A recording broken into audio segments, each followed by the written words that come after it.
ಬೈಲಹೊಂಗಲ ನಗರದಲ್ಲಿ ತಾಲೂಕು ಆಡಳಿತ, ತಾಲೂಕು ಪಂಚಾಯತ್, ಪುರಸಭೆ ಹಾಗೂ ಸಮಾಜ ಕಲ್ಯಾಣ ಇಲಾಖೆ ಬೈಲಹೊಂಗಲ ಇವರುಗಳ ಸಂಯುಕ್ತಾಶ್ರಯದಲ್ಲಿ ಭಾರತ ರತ್ನ ಸಂವಿಧಾನ ಶಿಲ್ಪಿ ಡಾಕ್ಟರ್ ಬಾಬಾ ಸಾಹೇಬ್ ಅಂಬೇಡ್ಕರ್ ಅವರ 133ನೇ ಜನ್ಮ ದಿನಾಚರಣೆ ಆಚರಿಸಲಾಯಿತು. ಸಂವಿಧಾನ ಶಿಲ್ಪಿ ಭಾರತ ರತ್ನ ಡಾಕ್ಟರ್ ಬಾಬಾ ಸಾಹೇಬ್ ಅಂಬೇಡ್ಕರ್ ಅವರ 133ನೇ ಜಯಂತಿಯ ಸಮಾರಂಭ ದಿನಾಂಕ 14/4/2024ರಂದು ಮುಂಜಾನೆ 10:30 ಗಂಟೆಗೆ ಬೈಲಹೊಂಗಲ ತಹಸೀಲ್ದಾರ್ ಅವರ ಕಾರ್ಯಾಲಯದ ಸಭಾಭವನದಲ್ಲಿ ಮಾಡಲಾಯಿತು. ಈ ಕಾರ್ಯಕ್ರಮದ ಅಧ್ಯಕ್ಷತೆಯನ್ನು ಎಚ್ಎನ್ ಶಿರಹಟ್ಟಿ ತಹಸೀಲ್ದಾರರು, ಉದ್ಘಾಟಕರು ಶ್ರೀಮತಿ ಎಫ್ ಪ್ರಭಾವತಿ, ಉಪವಿಭಾಗಾಧಿಕಾರಿಗಳು, ಮುಖ್ಯ ಅತಿಥಿಗಳು ವೀರಪ್ಪ ಹಸ್ಬಿ, ಮುಖ್ಯಾಧಿಕಾರಿಗಳು, ಪುರಸಭೆ ಸಿಬಿ ಯಮನೂರು, ಸಹಾಯಕ ನಿರ್ದೇಶಕರು, ಸಮಾಜ ಕಲ್ಯಾಣ ಇಲಾಖೆ ಡಾಕ್ಟರ್ ಸಿದ್ದನ್ನವರ್, ಆರೋಗ್ಯ ಇಲಾಖೆ ಎಂಎಸ್ ಹೂಗಾರ್, ಮಾನ್ಯ ಪೊಲೀಸ್ ಸಿಪಿಐ ಗಂಗಾಧರ್ ಕದಕೂರ್, ಮಾನ್ಯ ಕಾರ್ಯನಿರ್ವಾಹಕ ಅಧಿಕಾರಿಗಳು, ತಾಲೂಕು ಪಂಚಾಯಿತಿ ಬೈಲಹೊಂಗಲ ಉಪನ್ಯಾಸಕರು ಮಹಾಂತೇಶ್ ಬಿಕಾಳೆ, ಶಿಕ್ಷಕರು, ಬೈಲಹೊಂಗಲ ತಾಲೂಕಿನ ಎಲ್ಲಾ ಇಲಾಖೆಯ ತಾಲೂಕು ಮಟ್ಟದ ಅಧಿಕಾರಿಗಳು ಹಾಗೂ ಸಿಬ್ಬಂದಿ ವರ್ಗ ಮತ್ತು ಎಲ್ಲಾ ಸಮಾಜದ ಸಂಘಟನೆಗಳ ಪದಾಧಿಕಾರಿಗಳು, ಮುಖಂಡರು ಹಾಗೂ ಸರ್ವ ಸದಸ್ಯರು ಉಪಸ್ಥಿತರಿದ್ದರು.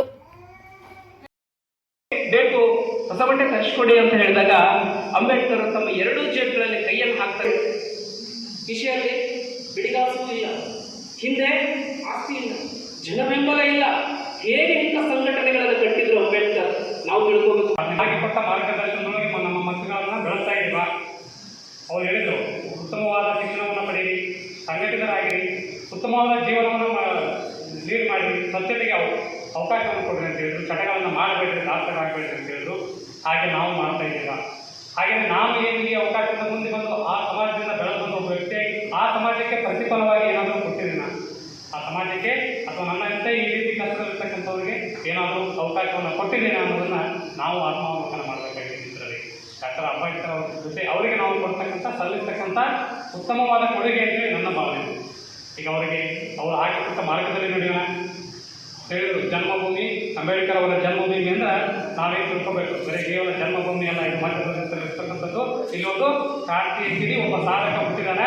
ಅವನ ಹಾಗೆ ನಮ್ಮ ಮನೆಯಲ್ಲಿ ಹುಟ್ಟಿದಂಥವರು ಉತ್ತಮವಾಗಿ ನಾನು ಹುಟ್ಟು ದರಿದ್ರವಾದಂಥ ತಾವು ಚರಿತ್ರೆ ಆಗಿರಬೇಕು ಅನ್ನೋ ರೀತಿಯಾಗಿ ನಾವು ಬದುಕಿಸಬೇಕು, ಸೃಷ್ಟಿ ಮಾಡಬೇಕು ಅನ್ನೋದು. ನಾನು ಬಡ ಕುಟುಂಬದಲ್ಲಿ ಹುಟ್ಟೇನೆ, ಬಡ ಕುಟುಂಬದಲ್ಲಿ ಸಾಯಬಾರ್ದು. ನಾನು ಶಿಕ್ಷಣ ವಂಚಿತ ಕುಟುಂಬದಲ್ಲಿ ಹುಟ್ಟೇನೆ, ಶಿಕ್ಷಣ ವಂಚಿತನಾಗೇ ಇರಬಾರ್ದು ಅನ್ನೋದನ್ನು ಅವರ ಜನ್ಮಭೂಮಿಯಿಂದ ಕಲೀರಿ. ಅವರ ಚೈತ್ಯ ಭೂಮಿ ಅಂತದ, ಅವರ ಪಂಚ ಏನು ಸ್ಥಳಗಳಿದಾವಲ್ಲ, ಅವರು ಸ್ಟಡಿ ಮಾಡಿದಂಥ